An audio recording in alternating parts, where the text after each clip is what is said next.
Hey everybody, welcome to the latest episode of the Rock Experience with Mike Brunn. On this episode, I'm going to continue my interview with Rik Fox.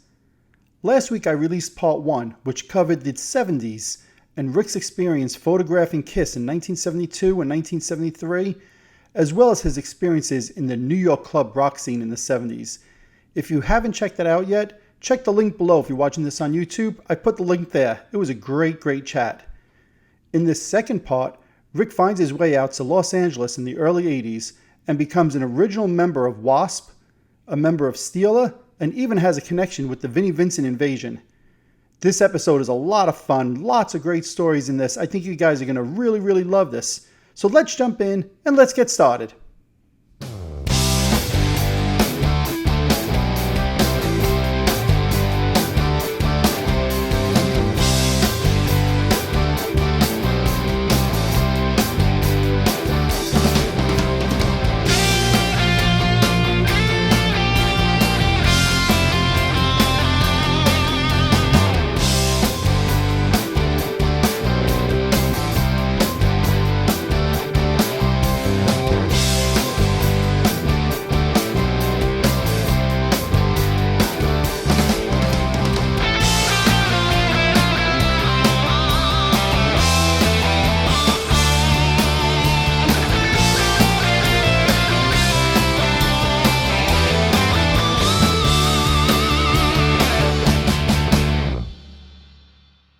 So we started to put a new band together, and we were like a much heavier version of a cover band than what I was doing with E. Walker. We were doing Iron Maiden, Rush, Judas Priest, Scorpions, Van Halen, whatever was the real heavy stuff. Right. I sang lead on a couple of songs, on some Iron Maiden and some Judas Priest, like that. And that's what I was doing. We were playing.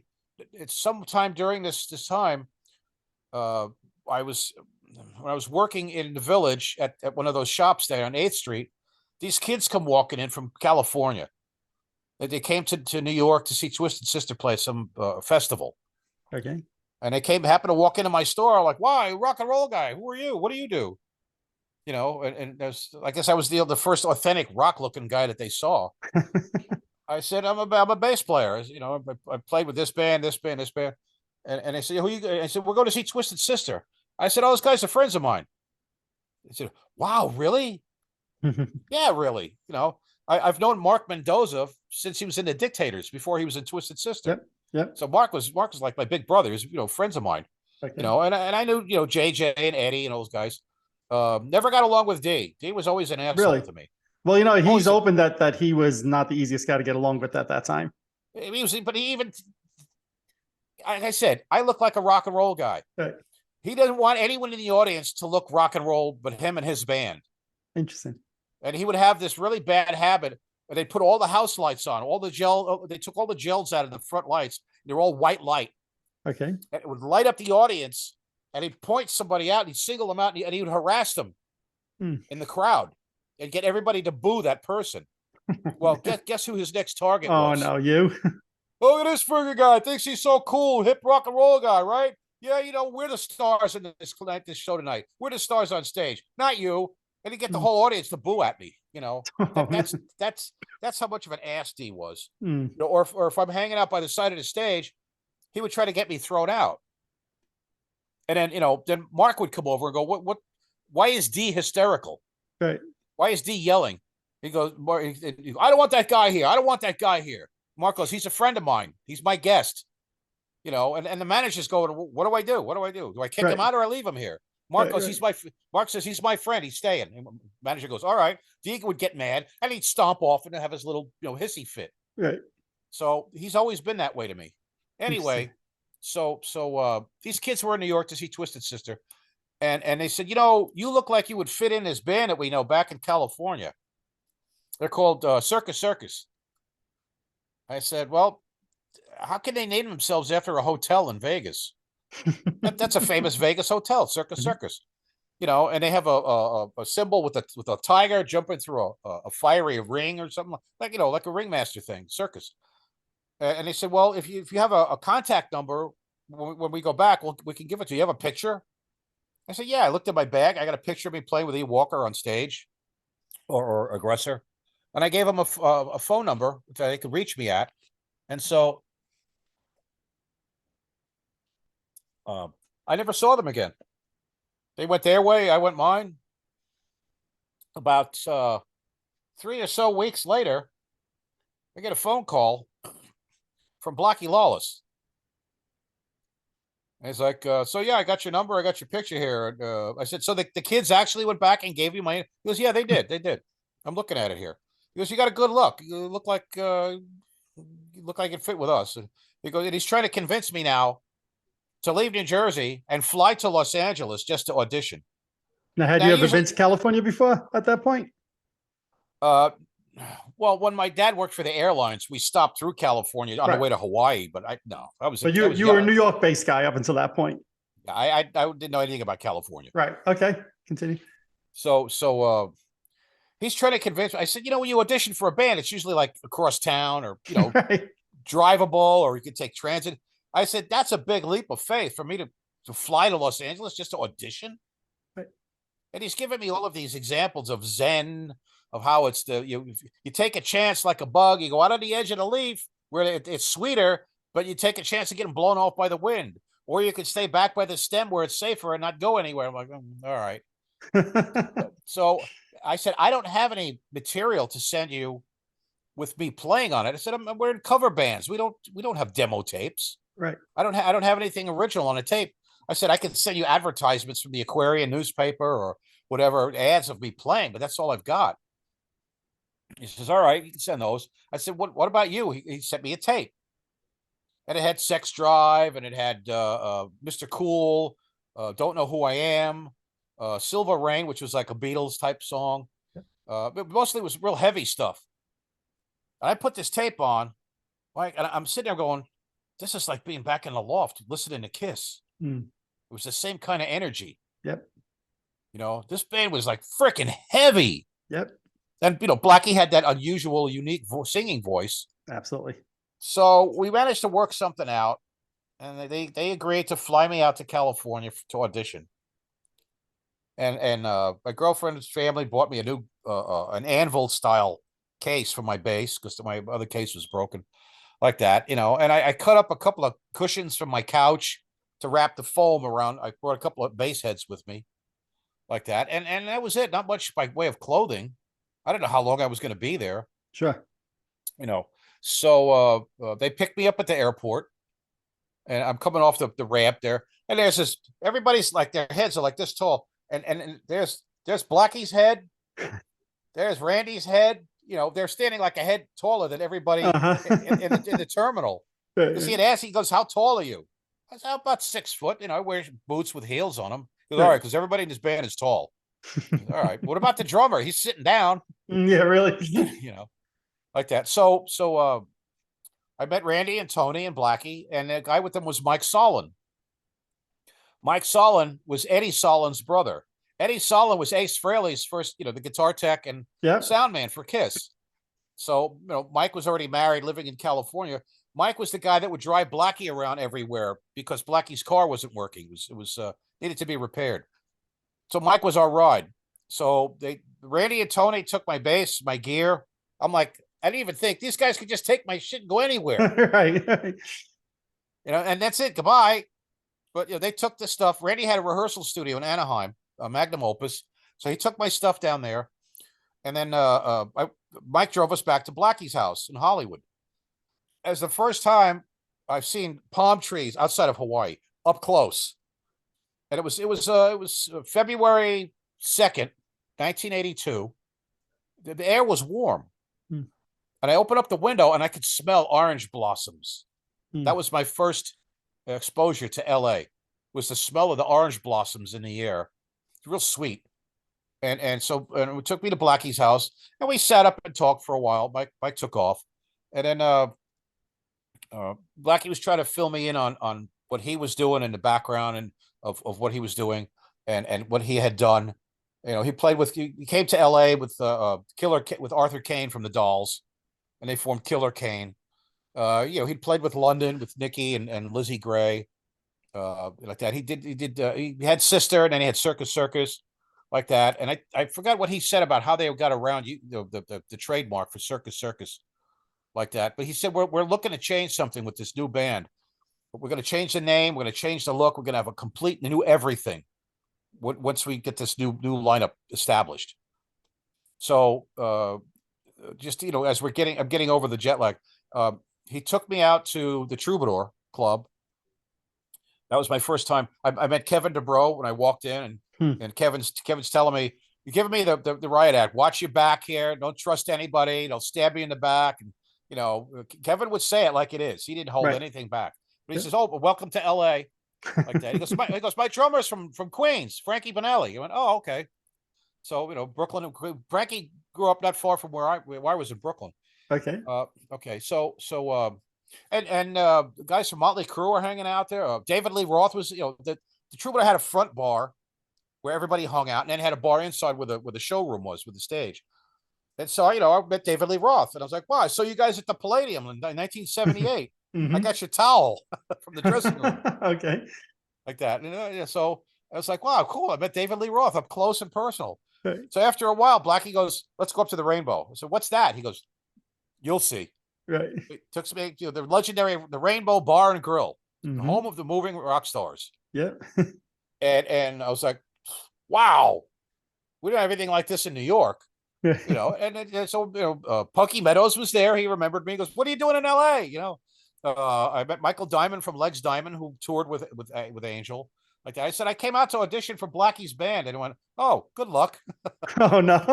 Good luck. Uh-huh. I hope you get a gig. We'd like to see you here. So we sit down, we order a pizza, and the people across from us are eating pizza with a knife and a fork, and I'm like, I'm laughing out loud. Blackie's going, "Shh, shh, shh." That's how they eat pizza out here. They don't fold it New York style, right. because it's so floppy. It flops like, okay. Yep. it's lit pizza. David Lee Roth comes walking in. "Hey boys, what's up?" He sits down with us.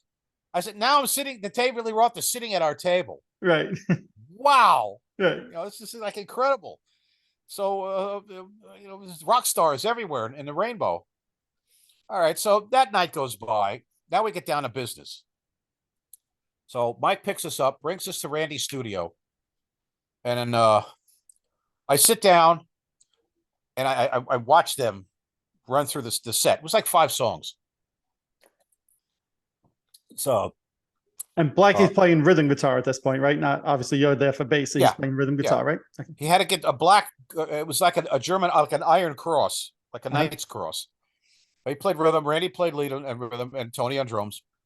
And I just sat there, and they ran through the 5 songs.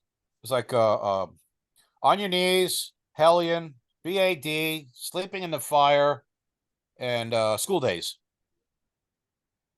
And they went through it twice, and went, "All right, come on up." And as I'm sitting there listening to them again, it takes me back to the Loft with Kiss. I mean, first I heard the tape. Now I'm in the room, and the energy coming off of these guys. It's like, these guys are bigger than life. I mean, aside from being tall, they're the charisma, what's coming off of them as they play. I said, these guys are going to be rock stars. Right. So I get up, I plug in, and I worked my way through the songs. They weren't really that difficult. I'm a 70s guy. I play melodic. I play walking bass lines, stuff like that. Blackie's going, "Can you play simpler? Play simpler." I said, "It's 3 chords. How much simpler can it be?" He goes, "Well, don't do so many walks." He goes, "Just stay on this note. Stay on this note. Stay on this note. This part." This is a completely different songwriting style than what I grew up accustomed to. Okay. In Mountain, Leslie West and Felix Pappalardi played the same guitar line, bass line together. There were bands that played the same lines together. Now it's the guitars are doing the line, the harmonic lines and the hooks, and the bass just stays on a root note. Right. It changes here, changes. So I had to adapt to that. And so my actual audition was from February, I think the 6th to the 8th, or the 4th to the 8th. It took a couple of days. And then they were trying to decide, well, should we or shouldn't? Is this the guy or not? Right. And by the end of the process, I got the gig. Suffice to say, I got the gig. Right. Like that. So now I'm in the band, and we would rehearse whenever we could get a ride down there, whenever Mike was available, or Blackie could borrow a car from one of his girlfriends or something. And so all we did was rehearse. It didn't take me long to get real tight. February, March, I got the songs down. Right. Now we're starting to write a sixth new song called Master of Disaster, Yep. which I wrote some of the lyrics for and some of the arrangement like that. And so, everything seems to be going along okay. Randy's from Texas. So me being from New York, I mean, Blackie's from New York, but me being from New York, I got the sarcastic wisecracks, and the Marx Brothers one-liners, the zingers. And Randy's like, he went to Blackie and said, I don't like this guy. He's fucking making fun of me. I don't know what's his fucking, what he's like that. Blackie goes, Randy's going to quit the band. If so, you better go talk to him. So I bought a couple of bottles of cheap champagne, and Randy and I just sat in a corner one night for a couple hours. And by the time we were done, he got me. He understood. I'm from New York. I talk different. I'm a funny guy. Like that. New Yorkers get it. You're from Texas. I'm not saying you're slow, but I'm not making fun at you at your expense. I'm just making jokes.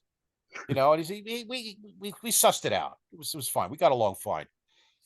So we got to Blackie got a recorder, tape recorder, reel to reel, and we recorded all 6 songs live, no overdubs. Okay. Like that. And we listened back. Blackie's like, yeah, this is great. This is going to be great. This sounds great. When we were mixing from the reel to cassettes, he's looking at me going, I'm real happy.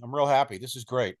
He calls up Don Atkins Jr., who was a photographer on the scene, shot Motley Crue and Orchids and London. He shot a lot of bands from the Starwood scene and all that. Starwood just closed right before I got to LA, so I missed the Starwood scene.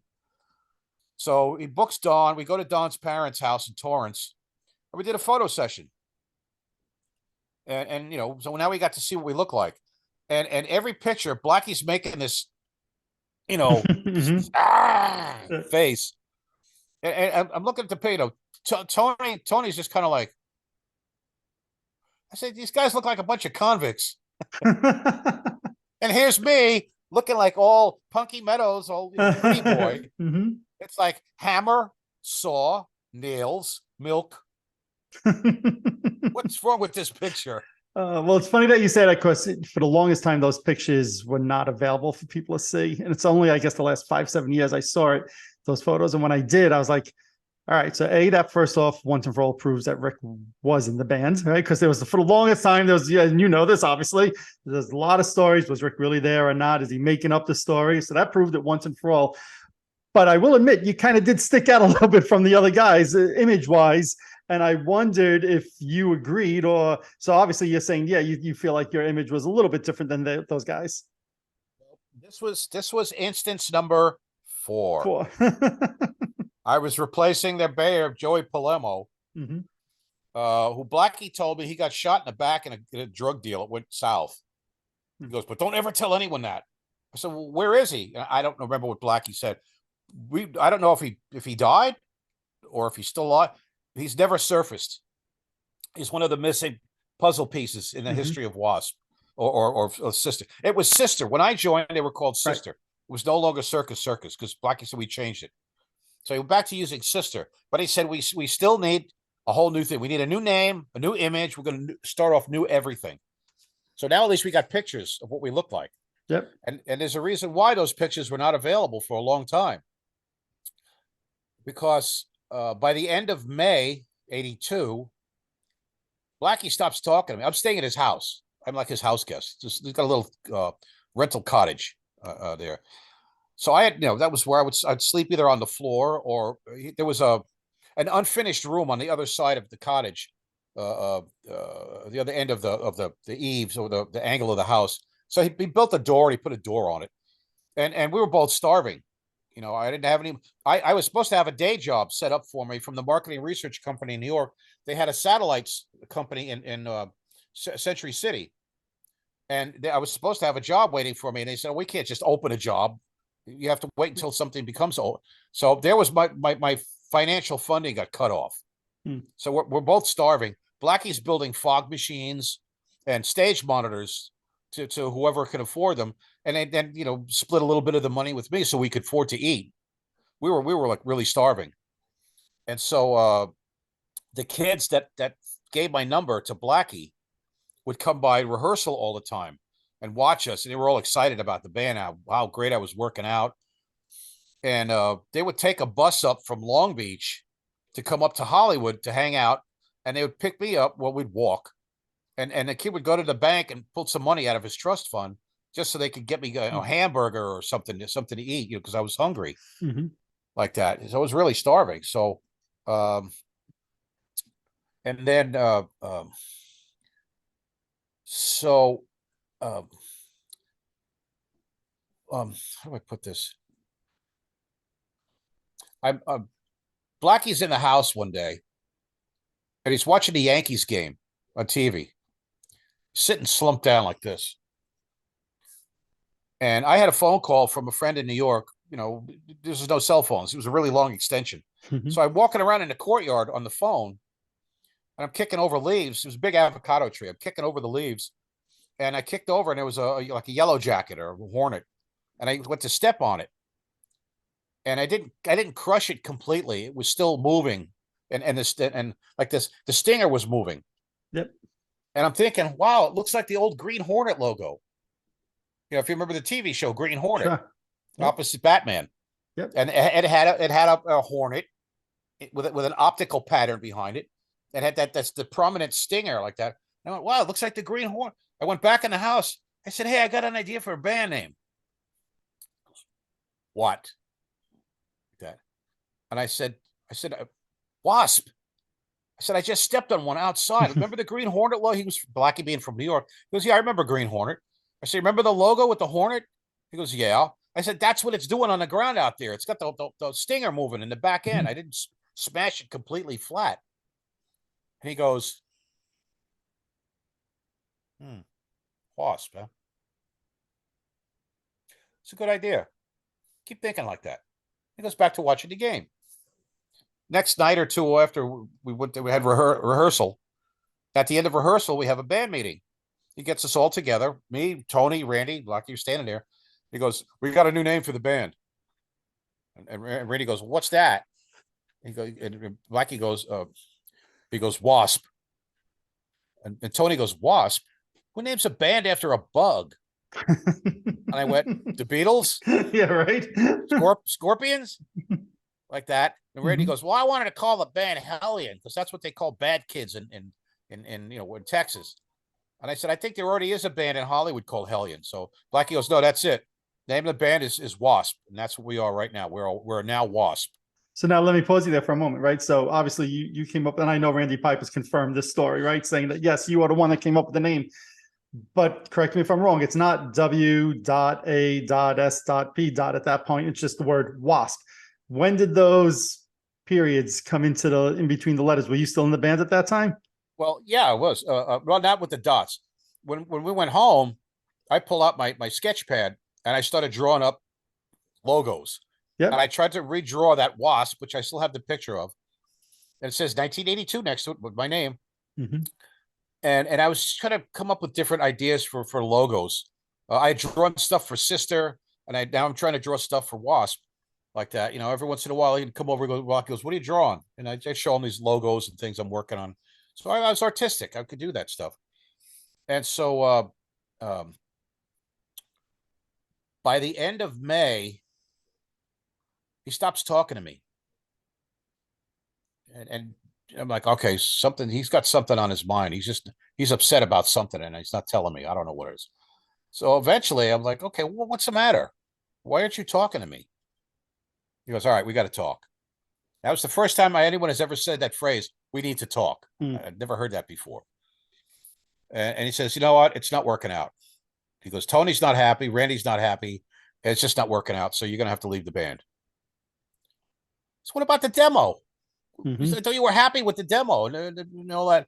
He goes, well, it's just something else. I don't remember exactly. He said, it's just not working out. That's all he could just keep saying was, it's not working out. So he says, you can't stay here, but you're going to have to go. You can stay in LA. He goes, if you want to. That's nice for him, so you could stay in LA. Yeah. Well, he said, well, no, he goes, he says, if you want to fly back to back East Coast, we'll get the money together. We'll get you a ticket and fly you back. He goes, my advice, you want to make it, stay here. Right. Stay in LA. This is your best chance to make it, is staying in LA. He goes, but you can't stay here at the house. You're gonna have to find some place to go to. So I had meanwhile become friends with some escort girls who were living in an apartment on Clark Street, across the street from the Whiskey. Their apartment shared a wall with Motley Crue. What was left of was Nikki and like that. So and these girls, they were escorts. They'd pose for pictures in men's magazines like that, and some of them were strippers, whatever.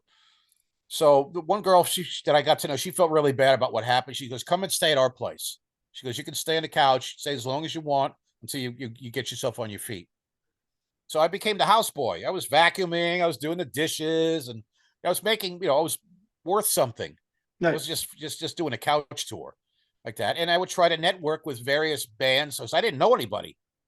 I'm just out of New York. There was no internet. So it's just word of mouth, trying to network with people to try and get auditions and things like that. I didn't have they had a phone. I could, get calls from that. But one of the stipulations upon exiting W.A.S.P, Blackie goes, you're to surrender all your copies of the band pictures. I was like, why? He goes, well, they're my pictures. I paid for them. They're not your pictures. They're my pictures. So I had to give him all my copies of the band pictures. Now I had no proof I was in the band. Sure. So he had gone out for a few hours. I grabbed the negatives and I run up to Sunset Boulevard and I printed a whole bunch of more pictures. And he was home by the time I got back, and he knew the negatives were missing. But this time I had secretly put a few of the pictures away first. And he goes, he read me the riot act. He was yelling at me like I was a redheaded stepchild. and those are my pictures. That's my negatives. It's blah, blah, blah. How dare you do that? Give me that stuff back. God damn it. And he was yelling at me like I was a kid. And, I didn't sign anything that says I have to give this stuff up. Right. There was no I forget what the term is called, disclosures or anything like that. I'd never heard of this. This is all new to me. So I had a couple of the pictures. Gave him the pictures and the negatives. And he was like furious. So I had a hot-footed to get the girls to come get me to go stay at their apartment. After the first W.A.S.P show at the Troubadour, because Randy and I were still talking, and I was at the after party, he says, the reason you got kicked out of W.A.S.P, this is really stupid too. Okay. He says, you and Blackie would go out to the clubs all the time because you were staying at his house. I was like, yeah. He says, well, Blackie would try and pick up, various girls to bring him back to the house, sleep with them. He goes, well, everybody knows Blackie. He's like used goods.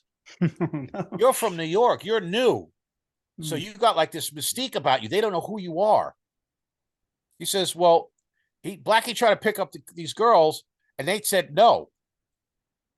That girl would then come to you and you would bring her back to Blackie's house. Okay. Mm-hmm. Now he's got to see the same girl that turned him down earlier in the evening. Right. That's like a slap in the face. It's like he was shoving it in his nose. Right. He goes, but you were innocent. You didn't know this. You didn't know that she told him no. Sure. And then you bring in the same girl back to his house. Because where am I going to go? I could go to their house, but I wish I did a couple of girls. I would go to their place. But bringing them back to his place that was the wrong move. But I didn't know. Right. His perception was that you were rubbing it in his face, but you didn't know. Well, he's a very jealous guy. Okay. And like that. And so it bruised his ego pretty bad. Right. Well, to me, one of the things I'm taking from what you're saying is that when he first told you had to leave the band, he was saying Randy, Tony, and himself, I guess, but Randy and Tony didn't think it was working. And here it is a few months later, you're at the premiere show and you're talking with Randy. So obviously there was no bad blood between you and Randy. Right. At that point, no, there wasn't. And I said to, and Randy and Blackie, the people who were in their circle, No, that Randy and Blackie had fought all the time, back and forth, always fighting back and forth. Blackie had a way of wielding control over these guys. And because I had said to Randy, when the job finally opened up in Century City at the marketing research firm, I was talking to Randy on the phone. I said, I said, what happened? He goes, I don't know. He goes, he just fired you at that point. He goes, he didn't say anything to me about it. I didn't know. So, Randy told me he had no knowledge of that I was going to be fired. I said, well, why don't you leave the band and come join me, and we'll create a new band and call it Hornet. And that's exactly what he did. He laughed. He goes, nah. He goes, nah. He goes, but that wouldn't work. He goes, I'm already established with him, so I got to stay in the band like that. And so, that was what happened, and now years later, there's those interviews with Randy on Full and Bloom Music, where they said, was Rik really in the band? And he goes, yeah. And he goes, did he come up with the name? He goes, yeah, he did. So after I was out of the band, Blackie added the periods. Okay. Because he was just in case I try to sue him. Interesting. So that's kind of what the mentality was for that. And there was a club they played in Orange County before Hollywood. And I had called up that club and threatened them because that was my band name. I came up with that name. Now Chris Holmes was in the band at that point. Sure. And Chris remembered that. And he mentioned it in an interview that I have. He said that I called up and I was threatening to sue because of the band name. He goes, that's when Blackie put the periods in it.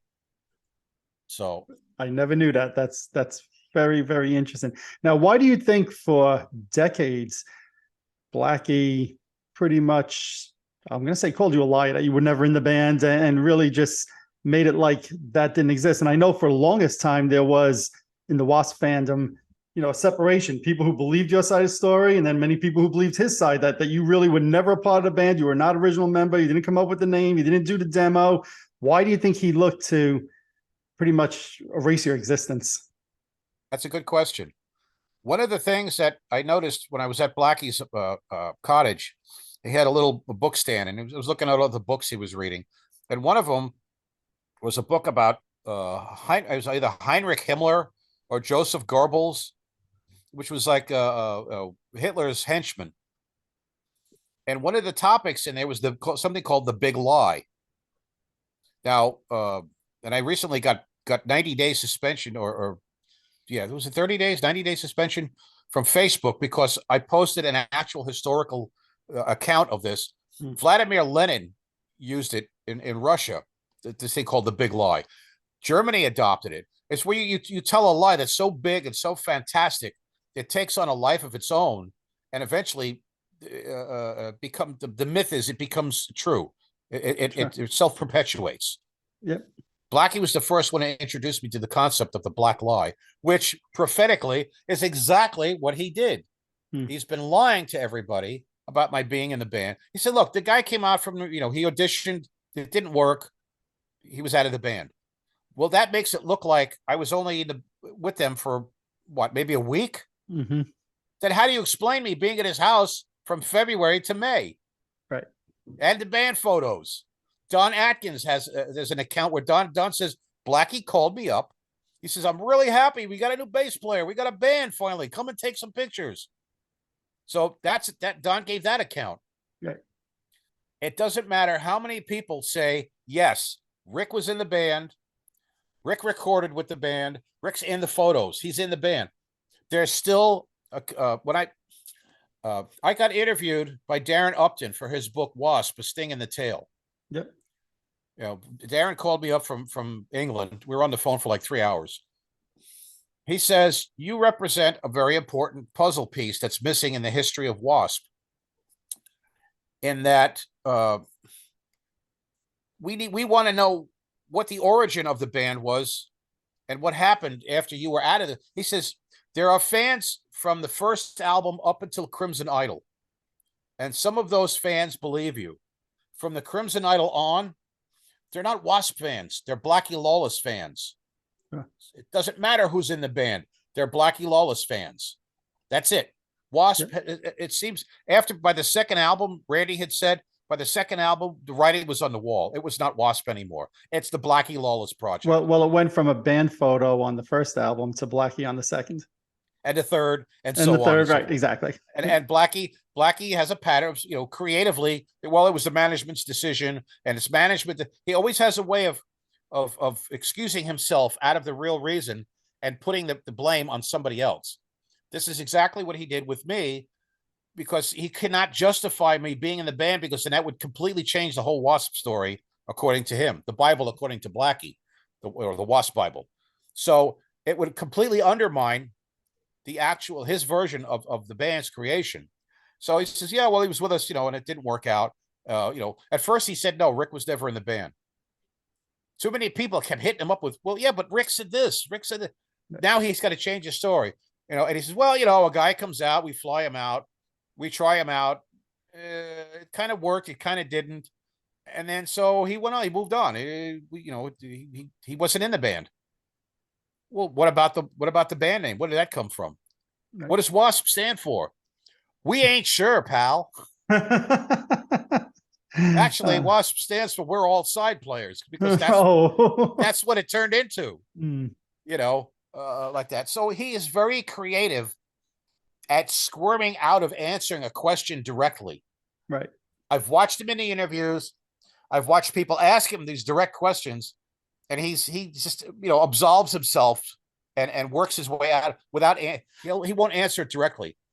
If you put me in a room with him and I did like a cross-examination, there's no way he can squirm out of it, because I know the correct answers or questions to ask him. Right. And if you notice, all of these years, there's this guy Rik Fox around saying he was in W.A.S.P, but he came up with the name W.A.S.P. You notice Blackie has never tried to sue me. He can't, because I've got the evidence. And if it ever went to court in a cross-examination, he would lose. Well, you must feel, I'll say, vindicated the last 5-7 years when the photos started to emerge, and with the internet and people being able to get the information, that it seems like now, I mean, it's indisputable, obviously, that you were there during those early days. Randy Piper came to your defense about the band name. You have to feel a sense of, told you so, maybe, after all these years. You know what? Despite all of that, there's still a faction of people who will not agree to it. They do not believe it. Like, if you were in W.A.S.P, where's your gold albums? Where's the tours? Where's the this? Where's the that? Where's all these things? If you were in the band, you would have had. I said, look, listen to me. But you've never claimed to be on the albums. No, I never did. Right. I said, I'm on the first original demo. Right. And there are people posting that demo. There's fans posting that demo saying, look, a rare copy of this song and a rare copy of that song. I said, that's from my demo. What happened was my cassette tape, I sat down with a black marker and a red marker, and I drew up a W.A.S.P logo on the cassette flap. And I had it a picture of our band picture reduced onto it, just for my own personal, just to see what it would look like a fictional album. Yep. And W.A.S.P with our picture. And it says Blackie Lawless guitar, Randy Piper guitar, Rik Fox bass, Tony Richards drums. It says that on the cassette flap, and the names of the songs. That tape was in my record collection when I was moving from one apartment to another, and the stuff was in the back seat of a car of the girl I was dating at the time. That car got stolen. The girl whose apartment we were at set up the car to be stolen. In the process of the car being stolen, everything of my record collection that was in the back seat was gone, including my W.A.S.P tape. That tape, somebody must have understood the value of that tape. Back then, we had something called tape traders. Yep. Tape pirates. Oh, yes. And they'd make a copy, and they'd trade it to somebody over in Europe. And they'd make a copy and trade it to somebody in Japan. And they'd make a copy and send it back to the U.S. That tape was traded and copied so many times, it started to lose its quality. Sure. So I had a great quality tape. You could hear the bass on it and everything. And so now this is all around the world, and everybody thinks there's an official W.A.S.P demo called Face the Attack. There's no such thing. That's my tape. But because they thought that's what it was as an official W.A.S.P demo called Face the Attack, these people think that's what it is. Right, right. And it doesn't matter that I'm on that tape. These certain fans do not believe it. Even of in the pictures. Well, Blackie is the new one. Blackie goes, Rick's in the picture. Because, well, we just did it as an experiment just to see what we look like. I'm like, seriously? Is that the best you could come up with? Bands do not take pictures just to see what they look like. Right. They take a band picture because they're a band. Right. They don't take it as an experiment. That's the stupidest, lamest answer I and, could ever. And you said before with the demo tape, there was the sixth song on there, Master of Disaster, right? Which like you said, you helped co-write that. So obviously you came into a situation that there was some songs already in existence, and then you started writing one song with the band, right? So there was obviously the wheels in motion for this to become a band and hopefully get an album and put an album out, but it wasn't to be, right? So now I understand why that song Master of Disaster never appeared on the first album, because I'm like, man, that song rocks. How could that song be left off the first album? I'm guessing it was left off the first album because you had a co-write on it and can't acknowledge Rick's existence by putting a co-write on the first album. Yeah, that would have to, Blackie would have to admit my existence in the band. Right. And he's carefully circumnavigating having to do that. The last time I saw him, I was in Steeler, and we were playing at the Roxy. We were supporting Vandenberg. So the Roxy was packed. You couldn't get any more people in the building. It was two sets. We did an early set, and then Vandenberg went on. Then we did a late set, and Vandenberg went on. Who shows up backstage in between shows? Nikki Sixx with Blackie Lawless. Now, I was already friends with Nikki at this point. He said, look, I came to congratulate you. He goes, you ever since when I first met you, when you first got here, look at you. He goes, you're in one of the top bands in LA. He goes, you made it. You're in the boys club. Welcome to the upper circle. I'm like, well, so far, yeah.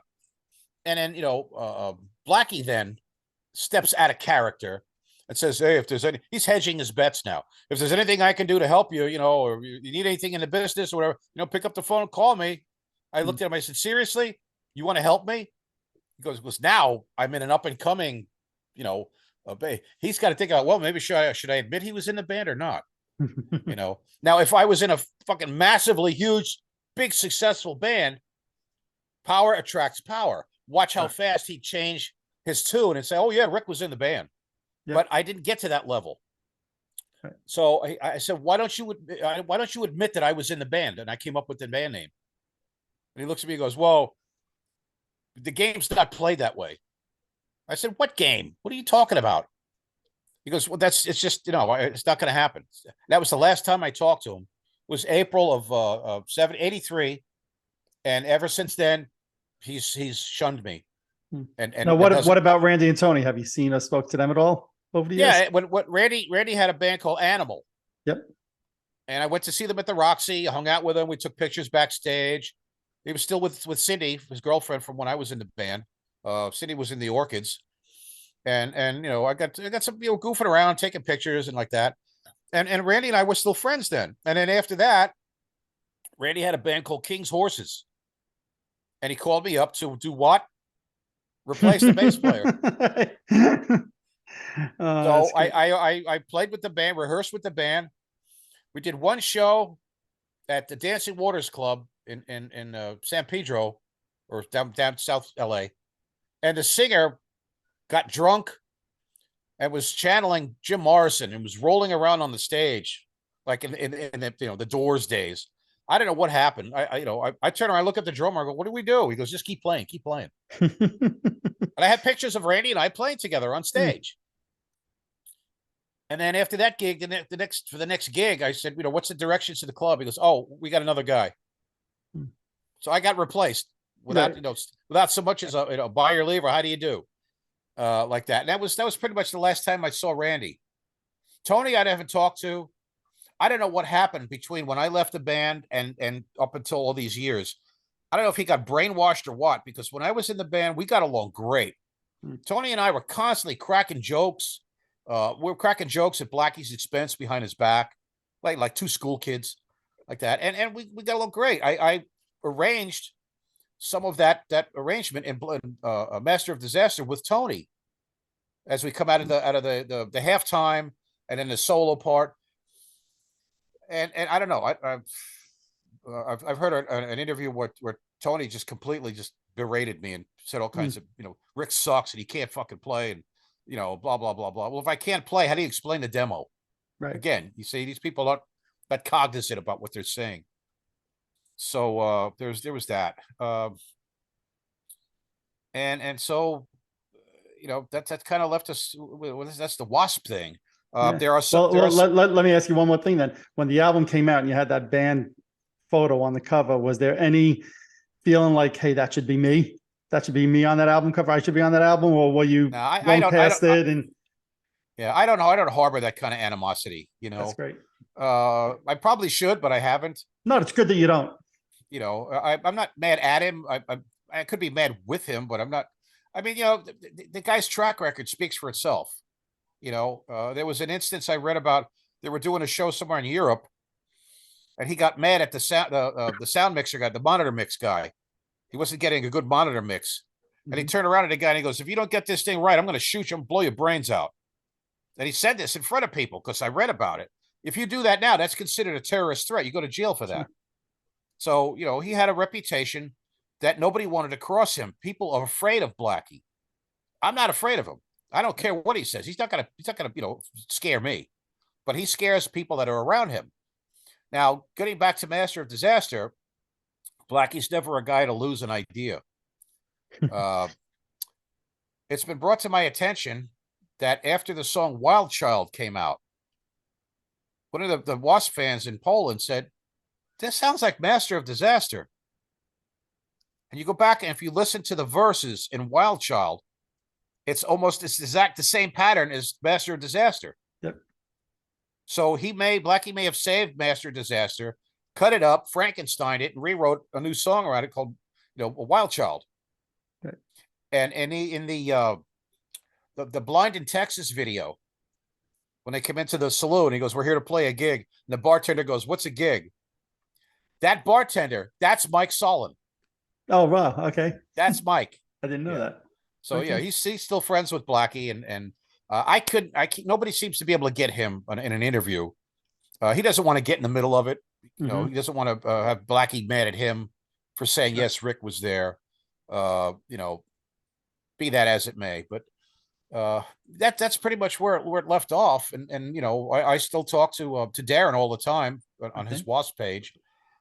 And there's just, there's some people, his fans, Blackie's fans, I forgot what the word is, sycophants. They're like neophytes. They're sycophants. They're like, if Blackie said, "Jump off that building," they would do it. Whatever he says, they wouldn't question it. They would just do it. That's the level of sway and influence he has on them. And if Blackie says Rick was not in the band, they're all going to get on either and go, "Rick was not in the band. Blackie said so." Right.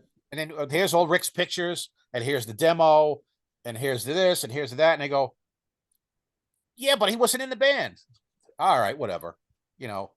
So I guess it's fair to say if Blackie called up tomorrow and said, "Hey, Rick, you know what? It's been 40 years. Let bygones be bygones. Come join me on the road, play bass." You probably wouldn't even take the call, or would you? You're not the first person to say that. he would have as Ricky would say, "You got a lot of splaining to do, Lucy." He would have to make a public apology. He would have to go back and say, "Listen, all these years, I wasn't telling the truth. I wasn't being on." If he did that, he'd be a saint. They'd go, "Wow, what a cool guy. He finally admitted it." But he doesn't think that way. So he would not do that. It would be interesting for me, but you know what? He's got Johnny Rod to pick from. Johnny's crazy. he's off the map crazy, but he's a nice guy. We're friends like that. I've been friends with Steve Riley, whom I've known since Keel. Chris Holmes. On February 3rd, Chris Holmes called me up from France to offer me extend his condolences about my Tamara passing away from cancer, because Chris, as we know, is a cancer survivor. Yep. So he called to ask, "What was it like? What happened? What was your cancer experience with your wife? Because I'm really sorry that your old lady passed away and like that." And we, so Chris and I were on the phone I didn't expect this. Chris and I were on the phone for an hour and a half. Wow. talking about our cancer stories like that. And eventually we wound up talking about W.A.S.P. like that. He told me about how screwed, he got screwed by Blackie and how the contracts were forged. Chris didn't understand what he was looking at. I doesn't know contracts. He's not a business guy. Right. He said, Blackie's just sign this. You'll be okay. And he did, and he got screwed out of it, like that. And I told him a few things he didn't know about how I got screwed out of it. So, and Chris and I are still pretty good friends. Chris's wife, Kathy, Sarah, Yep. Was friends with my wife. We hung out at one of the NAMM shows. We took pictures together, and his Chris's wife, my wife, became really good friends like that. I'm friends with Stet, who played drums in W.A.S.P. And my wife became friends with Stet's wife, with Heidi, like that. So there's a bunch of ex-W.A.S.P. alumni that I'm still on good friendly terms with. It all comes down to the main guy, and he's the only one left who won't admit it. Chris goes, "Did you see my interview? I said you were in the band. So you got Chris and Randy vouching. It doesn't matter if Chris and Randy said Rik Fox was in W.A.S.P. Or Chris says Rik was in W.A.S.P. before me. I've got it in writing. These crazy fans, they won't believe it. Right. Well, I have a feeling nothing's ever going to change on that front. Yeah. Would take an act of Congress and an act of God for that to happen.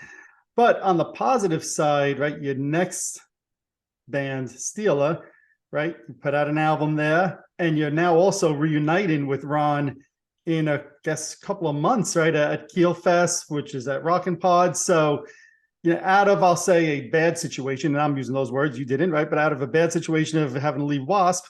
came a good situation of joining Steeler, putting out an album, and all of that. So I'm the first bassist on U.S. soil to go toe to toe with Yngwie Malmsteen on a daily basis, yes. And I survived unscathed. What was tougher for you, Yngwie or Blackie? I'm sorry, say it again. What was tougher for you, Yngwie or Blackie? I don't know, 6 of one, half a dozen of the other. Okay. Each guy's got his own, particular idiosyncrasies. Malmsteen didn't want to be a team player. He looking back, he used Steeler to get his foot in the door in the U.S. Right. And whatever it took, if I have an opportunity to play with that band and get in the U.S., I'll do that. Yep. So we have a killer album. There's been some bootleg stuff released, some other Steeler material, but we can't use his image on anything. He's litigation happy. we can't use any original pictures of the band album, the album lineup like that. But Ron had called me over the years and said, "Hey, if I ever redo Steeler, are you interested?" They said, "Just tell me when and where." So we did a Keel Fest, the first one, in 2019 in Columbus, Ohio, and we played at the El Rosa Villa, which is the same club that Dimebag got shot in. Oh wow! Okay. Yeah, so we played there, and that went off really well. We went to do another one in 2020, but guess what? We shut everything down. Yeah, the world's had different plans for everybody, I think. Yeah, and of course the other thing too is finding the right promoter and the right venue, because you got to put asses in seats. Sure. You got to make money, so everybody's got to be happy, and we couldn't do that. So 2021 came along, and I did I was invited to the Rockin' Pod, my first one like that. And everybody liked me. I did really, entertaining interviews and whatnot. My friends with Billy Sheen was there, Greg Bissonnet, Ron, of course, Ricky Rackman, Carmine Appice. It was like, wow. So this is what that was my first one. And then we're going to hold off on 2022 until 2023. They postponed it to 2023, and they invited me back again graciously. I'm really grateful for that. And Ron said we were going to do an all-star jam of some kind, and then that got nixed. And Ron said this is the perfect opportunity. We're going to do Keel Fest 2. So we're doing Keel Fest 2, and the two bands that Ron is working with are going to be the the opening support bands that he's managing, and they're on Ron's record label now. And then it's going to be Keel and Steeler and the Ron Keel band. So when we do a Keel Fest, Ron's the busiest guy in an ass kicking contest. One-legged guy. Yeah, he's singing for 3 bands across the whole night. So He's a pretty busy guy. So, and he just sent me a new song that he wrote, and I recorded on. I'm not at liberty to divulge anything, beyond a surprise that's coming up within the next week or two. Nice. Very So nice. when everybody hears what we've recorded, it's a kick-ass killer, motorcycle type song. Is this a Ron Keel song? Is this a Steeler song? It's well, Ron wrote it with a bunch of other players on it, including my. He asked me if I'd like to play on it. I said, yeah. I think Stacy Blades from LA Guns is playing on it. Okay. And guys from the other two bands that he's working with are on it as well. I just can't remember all of this stuff, these details. Sure. I don't mean to forget who's who, but I think there's like five guitar players on it. Oh wow. It's a really heavy song, but it's a really catchy song, and it's in the ballpark of motorcycles. Okay. It's something Nice. like that. Nice. And like I said, Rod asked me not to say anything, so I have to honor that. So what's I think next week there'll be a major announcement, publicity, around the middle of January. That sounds exciting. Yeah. That sounds exciting. And I was just like, how the hell am I going to record? I don't have any recording facilities. Ron, I have a brand new computer my wife was going to set up so I could record on a computer, and she passed away. So I don't know. I don't know how to set that stuff up. I'm a little dinosaur with the technology. So of all things, the clouds parted and the light came down. I found a guy in West Plains, about half an hour from me, who's got his own recording studio. It is in his garage. Right. And we got it set up so that Ron sent me the song. I learned it. Then he sends the files to this guy. Then I go over his studio and we record at the studio like that. So now I have a facility where maybe I can start putting some of my old Rik Fox songs together. Oh, nice. And maybe put some kind of little anthology together and have something else to offer to the world. That sounds incredible. That would be absolutely awesome. Would you have ever thought, right? I think at the start of this, you said you got your first bass, I think it was 1968. So what is that? Thereabouts, 55 years ago, right? Would you ever thought that kid in 1968 that got his first bass, that in 2023 you'd still be playing live shows in front of people? Each chapter, each page just turned when it did. Yeah. And I was, I guess, in the right place at the right time, replacing other bass players in these bands like that. So it's just I don't know, divine intervention, divine providence. Right place, right time. I don't know. The pattern was, a lot of it was that I had the right look for whatever I was pulled into. Sure. Because Ron came out from Nashville, I think 1980, with the original lineup of Steeler. And he saw what he was up against. He said this in some interviews. You had Motley Crue, you had Rat, you had Black and Blue. You had bands that were established in LA that were drawing big crowds. And when you come from Nashville, heartland, and what you look like and what you do on stage does not add level, it can't compare to the guys that are already established. He said they had done they had auditioned for various record labels, showcases. Okay. They got turned down by every label. Oh wow. Yeah, Steeler got turned down for every label. And Ron said, I got to do something. I need a band that looks like we're already successful. It's got to have the looks. It's got to have the sound. Yep. It's got to be bigger, faster, harder, faster, whatever. And I had just put out, I had been rehearsing for 4 months with a kind of a progressive dark metal band called Warlord. And it was all, minor keys, minor scales. It sounded like Dio and Sabbath, like that. And I was with them for 4 months, but they didn't want to play out live. They wanted to be just a recording project. So I walked out of that. I had jammed a couple of times with Hellion, and we got along really well. And then I put an ad in Music Connection magazine in Los Angeles.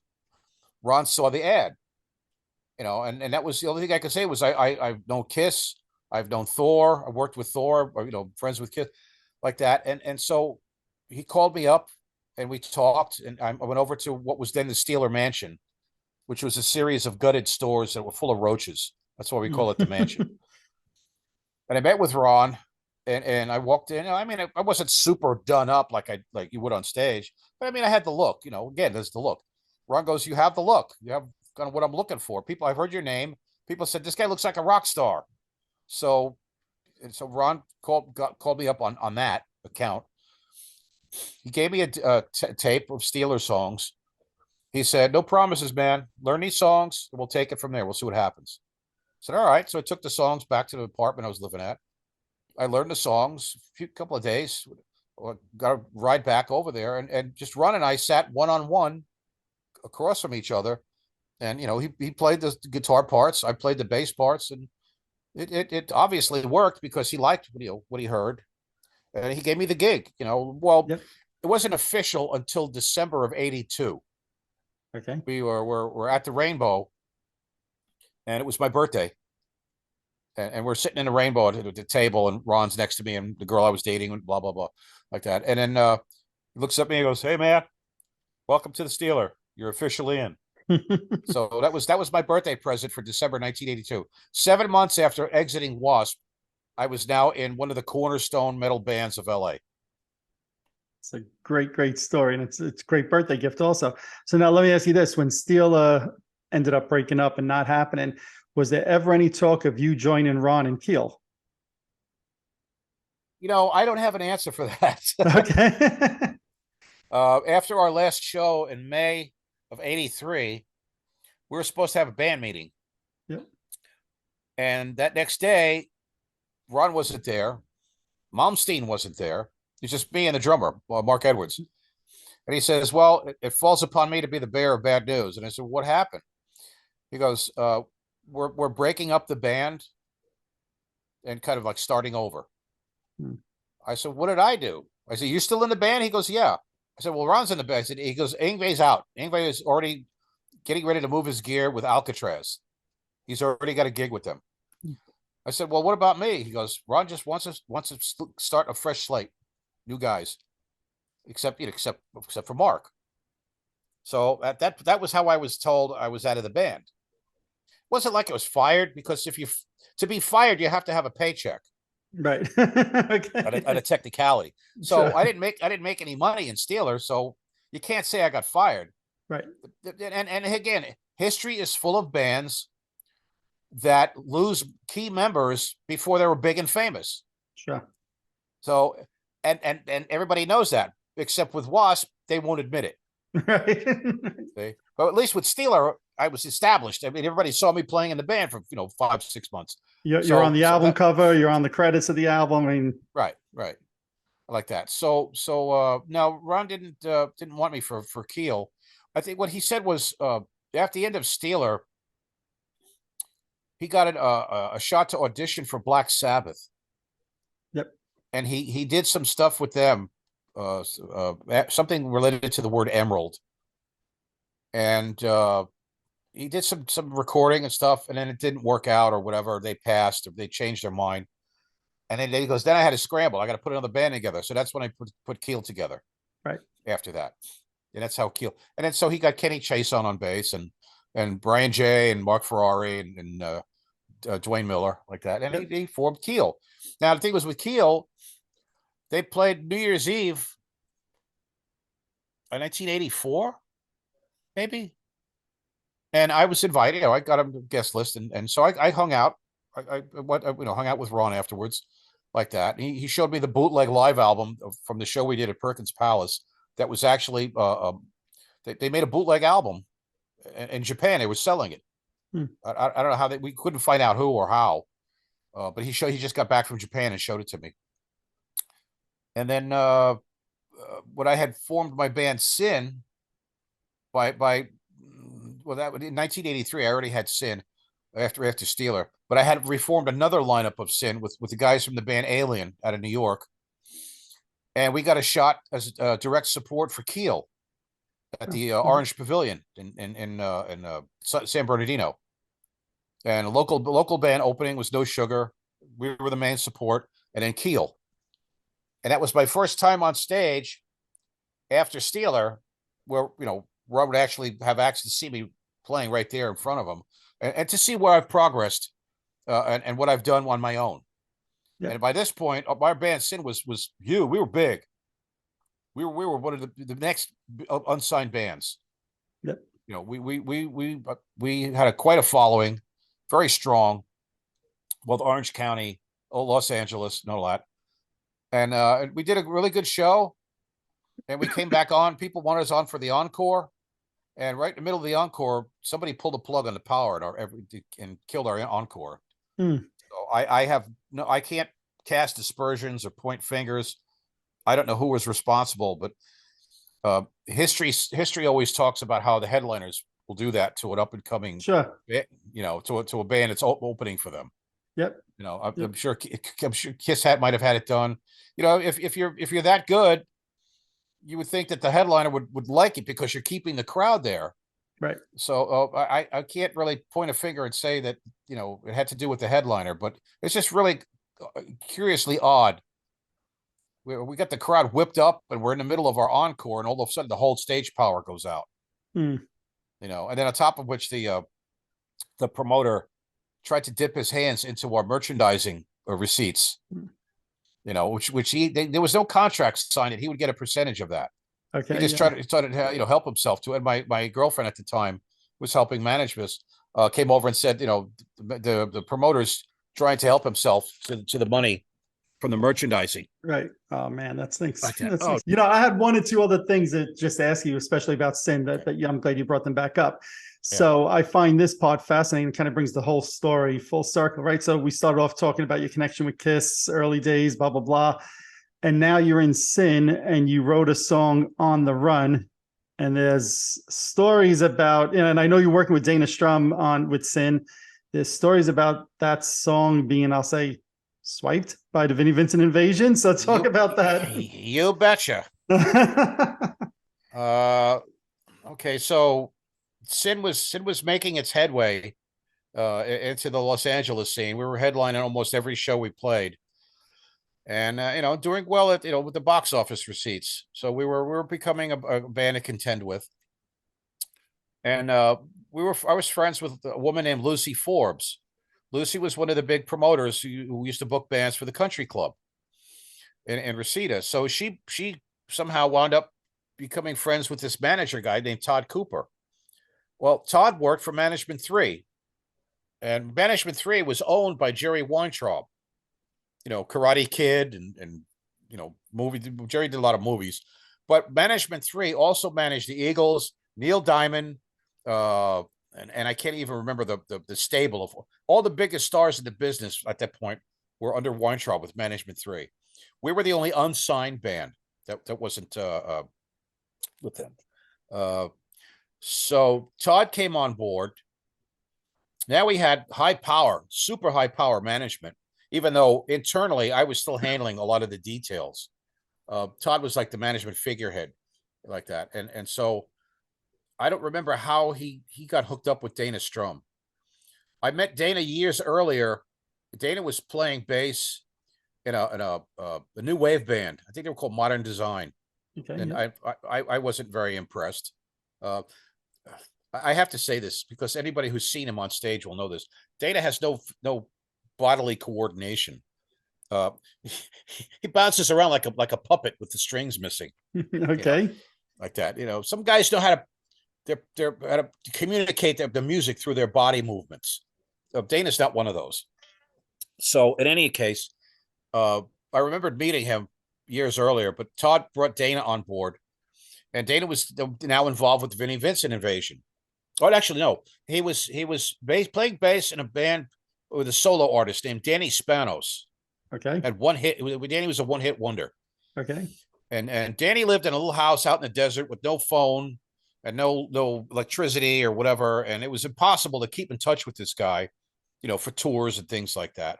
So Dana was working also with Vinnie Vincent like that, and so he made a decision to put us in the studio. If we're that big and we're making that much noise, put him in the studio and let's see what we can get him signed. So we went in the studio, and Dana had me fire Frank Starr, our singer, and Mark Anthony Bencaccio, our drummer. He said, your drummer doesn't have a very good meter. I said, I play fine with him. Mm-hmm.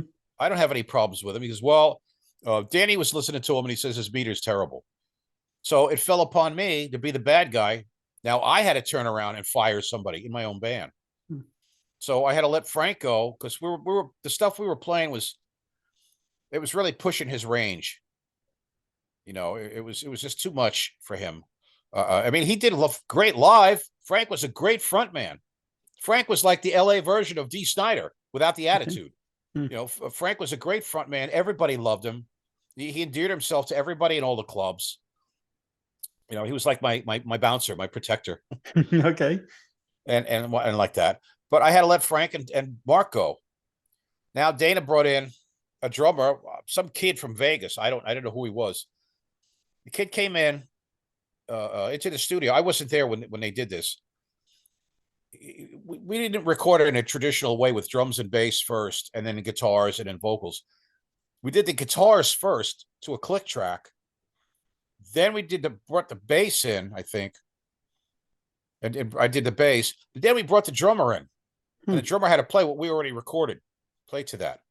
And this guy drove in from Vegas, set up his drums, tuned him up, recorded 4 songs, and took his kid apart and drove back to Vegas all in one night.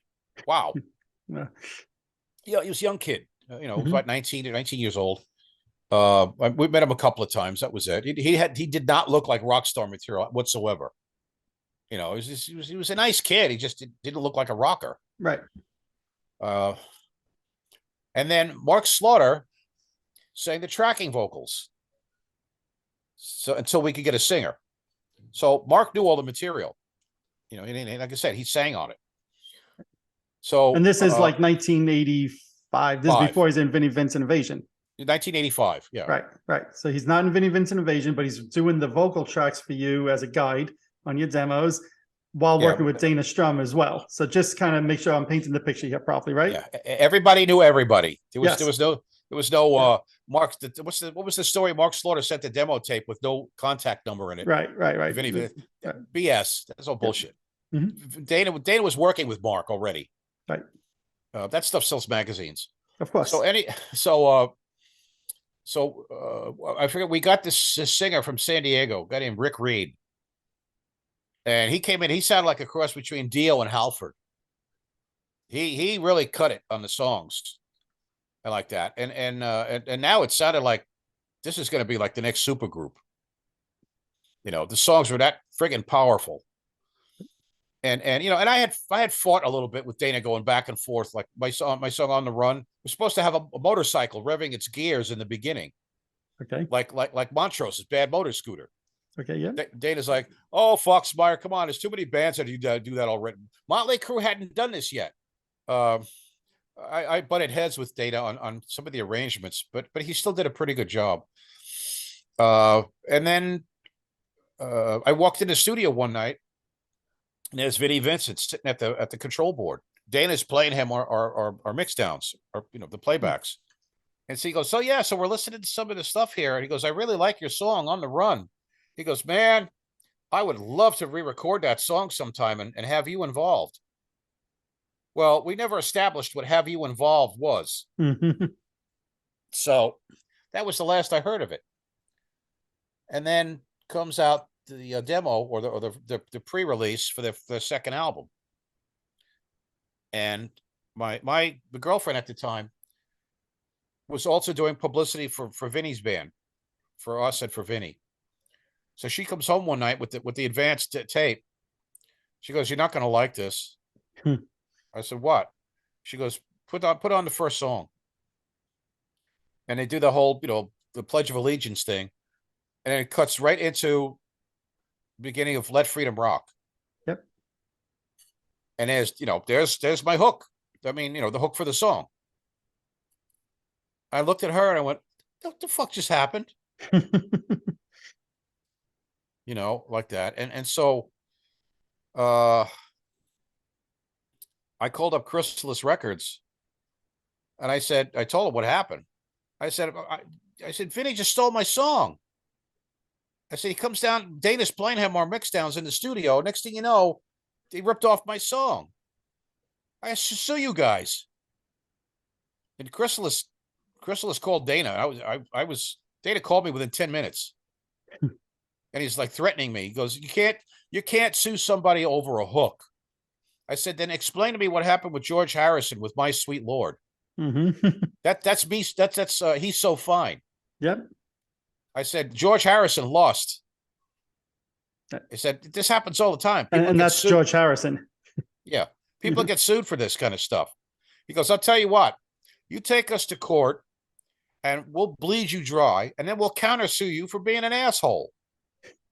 He goes, I was discussing this with Carmine Appice. I said, what are you telling Carmine Appice, our business? He goes, well, Carmine says, pay him $1,000. Tell me shut the fuck up. So, that's kind of where that went. To this day, Dana knows because people have told me they've gone to see Slaughter play or Vince Neil, wherever, that Dana's playing with. And they go, hey, Dana. And he goes, hey, he goes, on the run. And he goes like that. He gives him the finger and he stomps away. So he knows it's still going to be a thorn in his side. He knows what he did. And so, this has been my story ever since. And he's ripped off On the Run and turned it into Let Freedom Rock. Now, another friend of mine on Facebook sends me copies of several pages out of Bobby Rock's book. Bobby was the drummer in Vinnie Vincent Invasion. Bobby Rock actually validates and admits it. He goes, yeah, we got this song from a band in LA called Sin. And we took part of their song and turned it into Let Freedom Rock. He goes, why? He goes, I don't remember. And I confronted Mark and Bobby both at a NAMM show. And I held up the cassette. I said, you want to talk to me about this? And both of them immediately went, hey, you know what? It was all Dana and Vinny. We had nothing to do with it. Dana just said, do it. Like that. It's either do it or we find somebody else. So he goes, I said, Mark, but you sang the tracking vocals on our demo. Right. You knew what was going on. He said, I don't know what to tell you. I'm sorry, but they told us just do it. Yeah. And Mark probably was not in much of a position of power at that time in the Vinnie Vincent Invasion to have a say on anything. Right, not that I'm defending him, but the reality is, that was Vinny's gig with Dana, obviously producing and helping there as well. And I sat in on Vinnie Vincent's bankruptcy hearings. And when the judge was reading out all the names of all the debtors that Vinny had to owe money to, then he comes up and goes, Rik Fox on the run for Let Freedom Run. What's that about? And Vinny's sitting there and he looks up at me and he whispers something into his attorney's ear. And the attorney says, we would prefer to speak to Your Honor in Your Honor's chambers about that. So they wouldn't even talk about it in front of me. But I never saw a dime from it. Could I sue him now? Yeah, probably. But what's he got? Nothing. Right. It's a shame. And what I'm going to do for people watching this? I'm going to link in the YouTube video in the description, the On the Run video that's out on YouTube. So people can listen to it because, so many people say, oh, this song sounds like that or whatever. But, so when I first heard this connection, I was like, well, it probably just sounds like it. And the second the song starts, I'm like, well, I'll be damned if that's not the exact same riff. I'll tell you, before he was in Cinderella, the drummer, Fred Corey. Yep. Fred's been a friend of mine for years. I knew him when he was playing drums in London with Nader and Lizzie. And he wanted to leave London. And he said, he wanted to join Sin. He goes, I want to play drums for you. He goes, I like your songs. I said, he came over to my apartment one night. I said, you remember the song On the Run? He goes, oh, it's one of my favorite songs.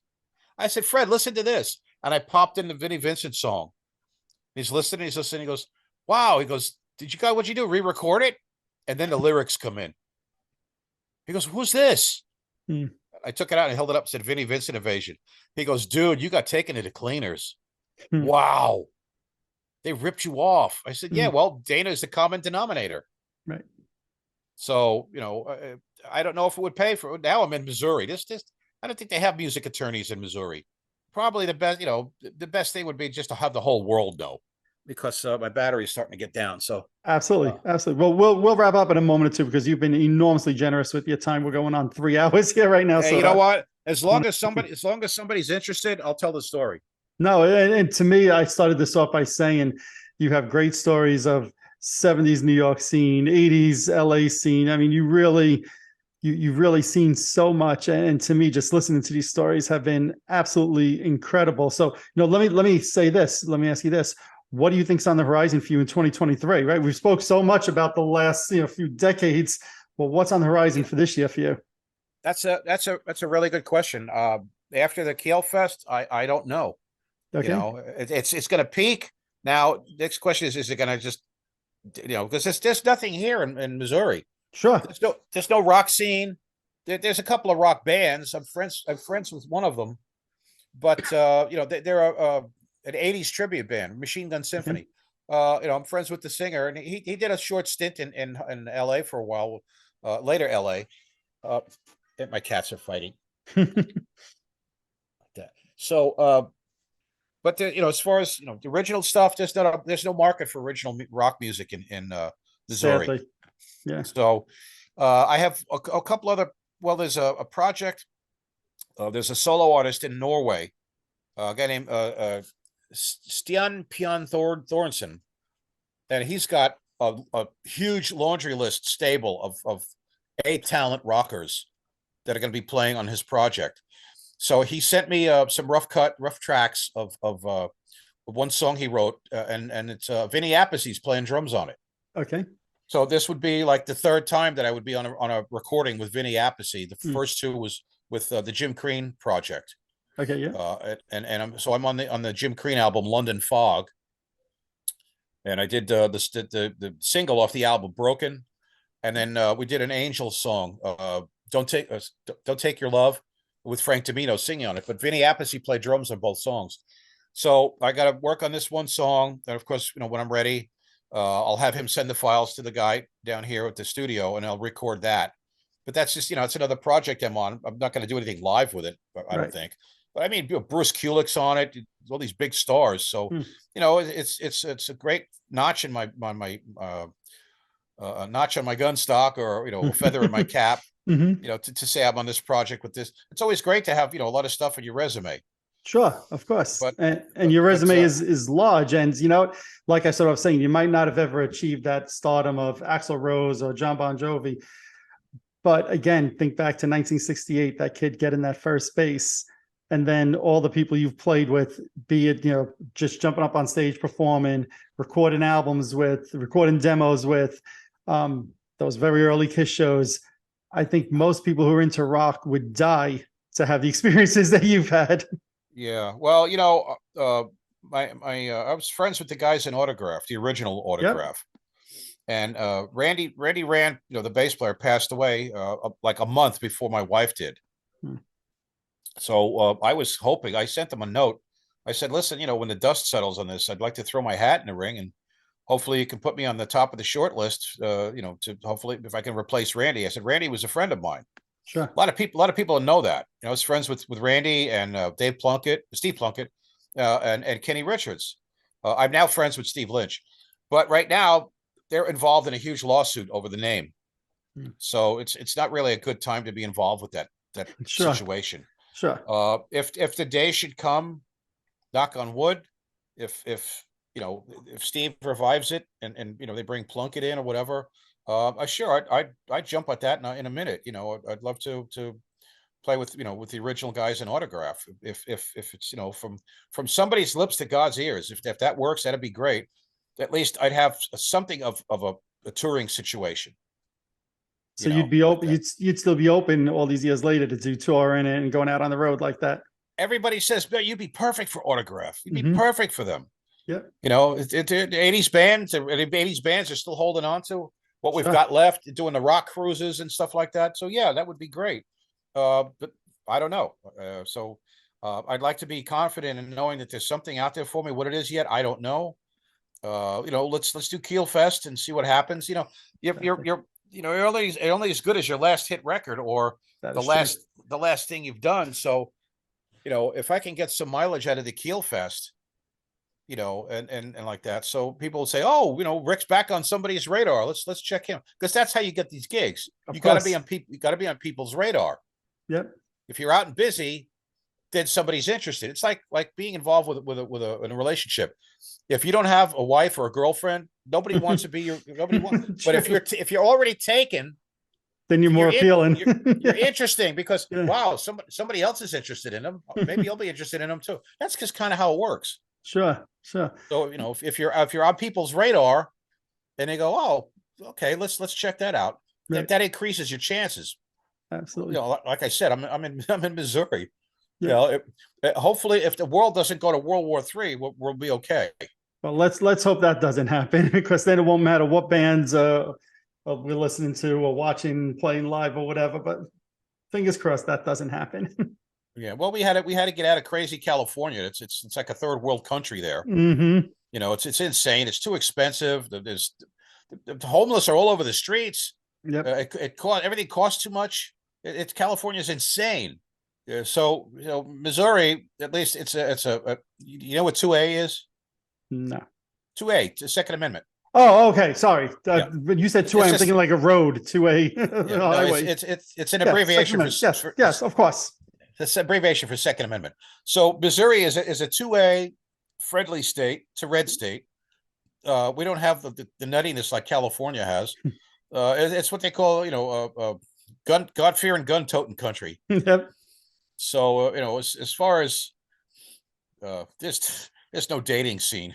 I don't know what my wife is gone. I don't know if I'm ever going to be with anybody else again. Mm-hmm. Certainly they're not as hip here as they are in LA. I mean, sure. It's a beautiful state. It's just everything's so far from everything else, and is well, like you said, first will be Keel Fest. That's in about 2 months' time, roughly, and then maybe the autograph thing will work out. Maybe not. Who knows, right? There's you never know what the future holds. But like you said, maybe just getting your name back out there in a couple of weeks. You never know what it leads to. That would be so great. Awesome. So, awesome. But that kind of pretty much, I guess, brings us up to speed. Absolutely. Well, Rick, I just want to close by thanking you. You've been, awesome with the stories, incredible stories. I know people are going to love hearing these. So generous with your time, spending over 3 hours with me, talking about all of these great things. And I just really want to say thank you. And I wish I could be over at Rockin' Pod in March. Unfortunately, I can't. But I know Chris does a great job with those shows, and I know it's going to be a great time for everybody there. I'm sure you're going to have a great time as well. You've done one already, like you said. And we'll just look for you there, and hopefully more to come later in the year. Yeah, well, we'll see. Chris's brother, Eric, was one of the members of our Living History group when I was doing the Polish Wing Hussars. That's kind of how the connection happened between Chris and I. And awesome. Chris did, Decibel Geek, and he had me on his show several times. Yep. So that was pretty cool. And that was how that connection worked out. So yeah. Awesome. The Rockin' Pod thing is great too. I'm honored and privileged to be part of that as well. It's too bad you can't be there. I'd like to get as many, it's guys like yourself and Chris and Ron Jones, all these people that have their podcast shows. Yep. You guys keep us alive and keep our names alive in what's going on out there in the music world. So for that, we're indebted to you guys. We appreciate that very much. You guys did all the work. You guys did all the music that kind of made the soundtrack of our lives. So I'll just say thank you to you for everything you've done. And, whether it's the music, whether it's the photos from Kiss back in the early 70s, I just thank you for everything that you've supplied to fans over the years and decades. So thank you, Rick. Well, success is based on, your measure of success is how much value you can bring to some person's life. So true. So if I've done that in some small way, I could take that with me when it's my time to go home. Well, you certainly have. So I hope I made a positive difference in somebody's life somewhere. I think you have, Rick, definitely. So again, I'll just say thank you for everything. This was tremendous. Thank you so much, Rick. Thank you. Thank you for having me. Of course. All righty. There you have it. I'd like to thank Rick for sharing all those incredible stories with me. That was so much fun. Thanks a lot, Rick. As I said at the start of this episode, if you haven't checked out part 1 yet, check out that link below if you're watching on YouTube. It was a great conversation about Kiss in the early 70s, as well as the New York club scene in the 70s. If you're watching this on YouTube, hit that subscribe button below. If you're listening to one of my podcasts, subscribe over there as well. Also, head on over to Facebook and follow my page, The Rock Experience with Mike Brunn, where each and every day we talk about all the rock and roll music that you love. You could also follow me on Instagram and Twitter as well. That's it for this episode. Thanks for watching. Thanks for listening. See you all next time.